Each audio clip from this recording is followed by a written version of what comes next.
పశ్చిమ బెంగాల్లోని జాంగీపూర్ నియోజకవర్గంలో స్వల్ప ఘర్షణలు జరిగాయి. ఈ నియోజకవర్గంలో బీజేపీ అభ్యర్థిగా పోటీ చేస్తున్న ధనంజయ్ ఘోష్కు స్థానిక టీఎంసీ కార్యకర్తకు మధ్య ఓ పోలింగ్ బూత్లో గొడవ జరిగింది. ఓటర్లను ప్రభావితం చేసేలా పోలింగ్ బూత్ల వద్ద ధనంజయ్ ప్రచారం చేస్తున్నారని టీఎంసీ ఆరోపించడంతో అక్కడ స్వల్ప ఘర్షణ చోటు చేసుకుంది. আপনি কি করছেন এখানে? আমি ভোট দিতে এসেছি। ভোট কোথায়? লাইন কোথায়?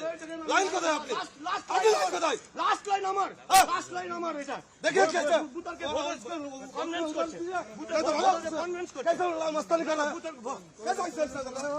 हेलो वोटर को स्लिप कर रहा है क्यों? क्यों वोटर कर रहा है आप? क्यों जा रहे हैं आप? एक मिनट गाय के जो हाथ दियो हम तुम्हें उसको लाइन पे আমি বুঝে শুনে অশান্তি করেন না ভোটে না না ঠিক আছে দাদা ছাড়ুন তুমি আমার গায়ে হাত দিলে তুই গায়ে কিসের জন্য হাত দিলা না গায়ে কিসের জন্য হাত দিলা ভোটার কে আছে ক্যান্ডিডেট ঢুকে দিছো তুই কিসের গায়ে হাত দিলা গায়ে কিসের জন্য হাত দিলা এগুলো করছে আমি গায়ে হাত দিলা কিন্তু ভুল করলা ले जाइए भाई গায়ে হাত দিলা অশান্তি করব না তো আমি কিন্তু কিছু করি আমি বেরিয়ে যেতাম।